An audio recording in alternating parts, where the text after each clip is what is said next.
Mungu, tunapoendelea na sherehe hizi za Pasaka, tukiwa katika kipindi cha Hoktava ya Pasaka. Leo maandiko matakatifu tuliyasikia kutoka Zaburi ya 20, nitapenda tutafakari kwa kina, tuone Bwana wetu Yesu Kristo anatuelekeza nini, anatushauri nini katika hili haya ya saba, kwamba wengine hujivunia kwa kuwa na magari ya vita, wanajivunia kwa kuwa na farasi, lakini sisi tunajivunia kwa kulitaja jina la Bwana. Ndugu zangu, majivuno yetu yanapaswa kuonesha mtazamo wa kiroho, ambapo sifa na majivuno ya kweli yanatokana na imani ya uhusiano mzuri na Mungu. Watu wengi hujivuna kwa mali, vitu vya dunia hii kama magari, nyumba, mashamba, mifugo, biashara na kadhalika. Lakini waamini wa kweli wanaona umuhimu zaidi katika kulitaja jina la Bwana. Ndiyo maana unaweza kuona unakuja na gari lako hapa kanisani, una pikipiki yako unakuja nayo kanisani kusali. Hiyo inaonesha wazi kwamba hivyo vitu unakuta tunavyo, nyumba nzuri tunazo, lakini tunazitumia kwa ajili ya kulitangaza jina la Bwana. Lakini mtu mwingine unajikuta akipata hivyo vitu, basi ni kama anajitenga na Mungu. Kumbe vitu vinavyotupelekea kututenga na Mungu, hivyo ni hatari katika usalama wa maisha yetu ya kiroho. Lakini hivyo vitu tukiwa navyo, tukavitumia kwa ajili ya kukuza imani zetu, kwa ajili ya kuwa na uhusiano mzuri na Mungu, basi vitu vitakuwa na faida maradufu kwetu. Ndugu zangu, kuna watu wengine katika maisha yao, basi akishapata kitu fulani, tunawaona huko kwenye jamii zetu, basi wakishapata hata biashara tu, maisha ya kanisani unakuta haji tena, anaanza kujivunia, kipaumbele kikubwa anakielekeza huko. Kumbe ndugu zangu, sio sahihi. Hivyo vitu na hizo nyazifa na hizo shughuli tunazozipata bado zituelekeze katika kulitaja, kujivunia kwa kulitaja jina la Bwana. Kuna baadhi ya ndugu zetu wenyewe wanajivunia kwa kutaja mambo fulani. Wengine unajikuta anasema mimi nina kaka yangu labda ni kiongozi mkubwa, anajivunia anaweza kafanya chochote kwa sababu labda anajuana na jaji, anajuana na mtu mkubwa, anajivunia hivyo. Viongozi mabosi ambao pengine ni ndugu zao, marafiki zao, watu wao wa karibu. Mtu mwingine anajivunia kuwa na wazazi, sawa, lakini yanapomnyima Mungu nafasi, basi yanakuwa kwa kweli hayana afya katika maendeleo ya roho zetu. Na mbaya zaidi, unakuta mwingine anajivunia mfano hata kuwa na waganga wa kienyeji. Unakuta mtu mwingine anasema basi mimi hawataniweza, lakini ukija kufuatilia hawatamweza kwa sababu hipi, unakuta ana ajenda yake ya siri. Mojawapo ni kama hii ya kwenda kwa waganga wa kienyeji. Ndugu zangu, na nyie pengine mlishawahi kuona au kusikia tu, kuna mtu mmoja alikuwa anajivunia kwa kuwa na waganga wa kienyeji kwa sababu pengine sio wanamsaidia, lakini msaada huu ni wa muda tu, haudumu, kwa sababu hakuna uongo unaodumu. Basi alichokifanya, akaenda siku moja kwa mganga. Haya mambo ya majivuno, ya kujivunia vitu, basi mganga akamwambia sasa ulete shilingi 800,000. Alichokifanya, basi huyo mtu akaenda kauza ng'ombe wake mkubwa, ng'ombe mkubwa. Alipomuuza shilingi 800,000, sasa akampelekea mganga. Mganga alichokifanya, akaweka ile hela mfukoni, basi akaenda tu polini pale, akachukua ile samadi ya ng'ombe, akaifunga kwenye kitambaa fulani, afa akampatia, akasema hii sasa itakuwa ni ilizi yako, utakuwa unajifunga. Yaani unakuwa ameuza ng'ombe mkubwa, akanunua kinyesi cha ng'ombe. Unaona ilivyo hatari. Lakini pia niliwahi kusikia mwingine alienda kununua mfupa wa nguruwe, kwa sababu ninavyosikia hata huko uraiani nimeshasikia kwamba sijui ukiwa na nguruwe msima jini haiwezi kukukaribia. Basi alichokifanya, akauza nguruwe mkubwa. Alipoenda kwa mganga akampa mfupa, yani ameuza nguruwe akanunua mfupa. Lakini kwa maana kwamba anasahau kwamba hata nyakati za Yesu, yule jeshi aliyekuwa na mapepo yule, Yesu aliwaelekeza katika kundi la nguruwe, mapepo yakisema huku ni nguruwe hatuwezi kwenda, yani anasahau. Kwa hiyo ndugu zangu, ni vitu vya kuzinduka na kuanza kuvitafakari. Tuanze sisi kujivunia kwa kulitaja jina la Bwana. Ndio maana leo tunaleta maombi yetu, tunaleta yale yanayotusibu katika maisha yetu mbele ya Yesu wa Ekaristi, na Yesu wa Ekaristi atatusaidia. Baadhi ya ndugu zetu tuseme yani wanafika hatua, kuna kama msemo siku hizi kanasema kwamba wanajisahaulisha au kujizima data. Tena anajizima data, anaacha kulitaja jina la Bwana, kulitanguliza jina la Bwana kama mzaburi leo anavyotoshauri katika hekima zake. Basi anapuuzia mambo haya kimungu ya kumpa Mungu kipaumbele katika shughuli zake, basi kipaumbele anakiweka katika shughuli mambo mengine, jambo ambalo alimpi Mungu utukufu. Ndugu zangu, tunahalikwa leo tunaosikiliza hekima hizi kutoka Zaburi ya 20 haya ile ya 7, basi sisi ndugu zangu tufanane na watu ambao pengine wamekuwa mifano bora katika imani. Waliamua kuacha shughuli zao nyingi kwa kulitanguliza jina la Bwana, kwa kumtangaza Bwana. Ndio maana ukisoma kitabu cha nabii Isaya sura 6 aya ya kwanza hadi ya 6, basi tunakutana na maneno ya nabii Isaya, anasema nitume mimi niende nikahubiri Injili. Kumbe unaona ni ujasiri mkubwa, ameamua kuacha shughuli zake nyingi lakini aende kulitangaza jina la Bwana.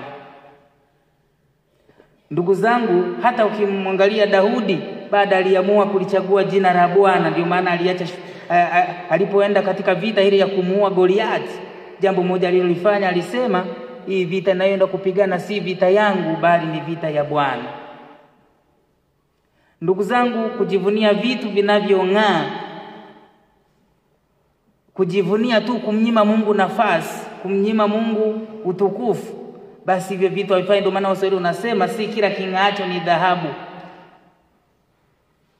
Vile vitu tunavyoviona vinang'aa basi vya dunia hii, vinavyotupelekea sisi tumweke Mungu pembeni, basi kwa kweli ni bora tukaachana navyo, tukajitafakari upya.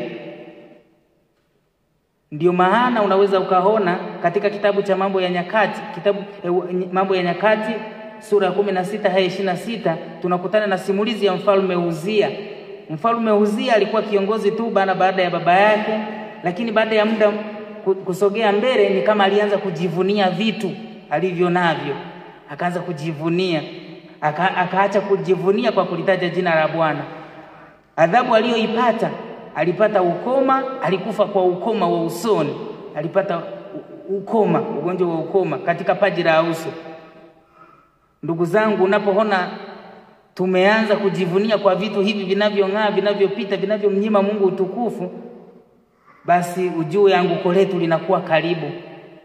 Kwa sababu mara zote anguko la mtu mwenye kiburi, mtu mwenye majivuno, anguko huwa linakuwa karibu sana. Ndugu zangu, mfano yule mtu aliyetengeneza, mlishawahi kusikia, aliyetengeneza meli ya Titanic mwaka 1909. Sasa kulikuwa na mkuu wa hiyo kampuni ya Titanic, alikuwa anaitwa Philip Franklin. Sasa huyo Philip Franklin alisema kwa uimara wa meli hii ya Titanic hata Mungu mwenyewe hawezi kuizamisha. Lakini ilipofika mwaka 1912 hiyo meli ilizama. Sasa unaona, kumbe unapokuwa unajivuna bila kulitaja jina la Bwana ni kama basi unatwanga maji ili upate unga, kitu ambacho hakiwezekani. Kumbe ndugu zangu, sisi tulioko hapa ambao tumeshajua umuhimu wa kulitaja jina la Bwana, tuendelee kujivunia. Ndugu zangu, mafanikio yetu mengi ni kutoka kwa Mungu na si pengine. Kiburi cha kumsahau Mungu akiwezi kutuletea faida. Kitabu cha Misali sura ya 16 haya ya 5 inatuambia moyo wa mwenye kiburi ni chukizo kwa Bwana. Majivuno yenye kuleta kiburi yanatufanya tusishaurike. Majivuno yanatufanya tusimsikilize Mungu na jirani. Soma waraka wa Mtume Yakobo kwa watu wote sura ya 10 aya ya 4. Hakuna mtu aliye muhimu kuliko Mungu. Hata huo umuhimu ambao pengine unao au tunao sote, basi tumepewa na Mungu. Kumbe hakuna kitu ambacho ni muhimu kuliko Mungu. Hata huo umuhimu tulionao tumepewa na Mungu. Basi tusemeje juu ya mambo kama hayo? Mungu akiwa upande wetu, nani haliye juu yetu? Kimsingi, kwa kuwa Mungu ni kila kitu, Mungu ni chanzo cha kila kitu, tumkimbilie yeye, tumtangulize yeye na tuendelee kujivunia kwa kulitaja jina lake. Ukitaka kujua umuhimu wa Mungu, basi ndugu zangu, tunaweza kushuhudia katika maisha yetu kila mmoja akipewa nafasi ya kujua umuhimu wa Mungu. Nadhani tunaweza kuchukulia mfano hata kuanzia mwezi Januari mpaka sasa hivi mwezi wa 4, kila mmoja akipewa nafasi ya kuanza kuelezea umuhimu wa Mungu, wa kujivunia kwa kulitaja jina lake, anaweza kataja mambo mengi. Na pengine unaweza ukasema, Mungu ambaye kwa kweli amenilinda kuanza mwezi Januari mpaka sasa hivi, kabisa huyu ndiye Mungu. Ndiye Mungu ninayepaswa kumfuata. Pengine kuna mambo mengi umepitia, lakini basi Mungu amekufikisha leo ukiwa salama. Huyo ndiye Mungu tunayemtafuta. Mungu ni mwaminifu, isipokuwa sisi tunamkimbia kwa majivuno yetu na dhambi zetu. Ndugu zangu, haya yote yameandikwa ili sisi tupate kujifunza, na katika hayo Mungu atuelekeze ili tuweze kutenda sawasawa na anavyotaka yeye. Ndugu zangu, katika dunia hii tunaombwa kujivunia kwa kulitaja jina la Bwana, kwa kufanya yale Mungu anayotaka. Ndugu zangu, Mtakatifu Agustina anatuambia Mungu alituumba pasipo sisi kutaka na anatuchukua pasipo sisi kutaka. Sasa hapa katikati, hapa katika hii zawadi ya maisha, bado tunabidi tufanye yeye Mungu anavyotaka. Hivyo ndugu zangu, tuepuke na majivuno na kiburi cha kumwacha Mungu. Mungu havitumii viumbe vinavyojikweza. Mungu mara nyingi huvitumia viumbe vinavyojishusha. Anatumia viumbe dhaifu ili apate kuviaibisha viumbe vyenye nguvu. Tutasikia katika wimbo wa Mama Bikira Maria katika masifu ya jioni kwamba Mungu huvikweza viumbe vyenye udhaifu, na kwamba wale wenye kiburi aliwashusha kutoka viti vyao vya enzi na wenyenyekevu akawakweza. Mtu mwenye kiburi na majivuno yuko tayari kuangamiza wengine ili yeye afanikiwe lengo lake. Yuko tayari kudhamini anachopigania kuliko hasara anayopata. Mtu mwenye majivuno anayejivunia vitu alivyonavyo, anaweza hata akauza ardhi akamkomesha tu mtu ambaye alimtukana. Na kama ndio tunarudi huko kwenye kujisaulisha. Ndugu zangu, kama mnavyofahamu, Yesu alitukanwa lakini hakujibu, hakufanya kisasi chochote kwa watu waliomtukana.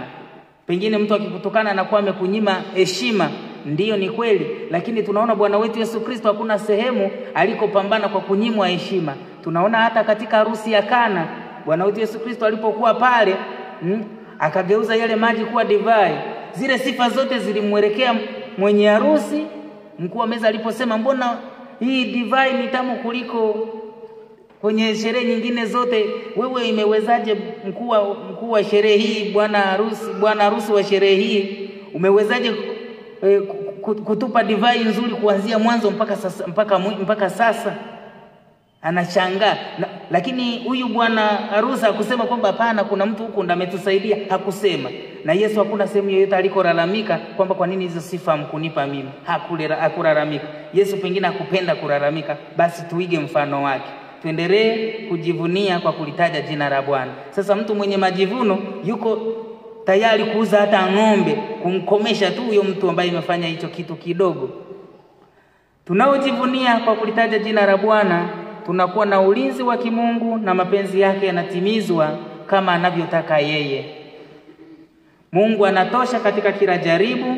Tunapokuwa katika majaribu, kuna kishawishi na hatari kubwa ya kumwacha Mungu. Ukisoma kitabu cha Ayubu, basi utaona kuna kishawishi alikutana nacho alipokutana na mateso mengi, matatizo mengi, mpaka mke wake akawa na mshauri, mkufuru Mungu ili basi upate kuondokana na haya matatizo. Lakini maandiko pale yanatuambia Ayubu hakumkufuru Mungu hata mara moja kwa upumbavu. Hakumwacha Mungu. aliendelea kujivunia kwa kulitaja jina la Bwana hata katika yale magumu aliyokuwa akipitia. Tunapoendelea na sherehe za Pasaka, basi Mungu atujalie neema ya kujivunia jina lake Yesu mfufuka kwa yale yote tulionayo, maana hatuna jina jingine tunalopaswa kuokolewa kwalo zaidi ya jina la Yesu. Rejea kitabu cha Matendo ya Mitume sura ya 4 aya ya 12. Tumsifu Yesu Kristo.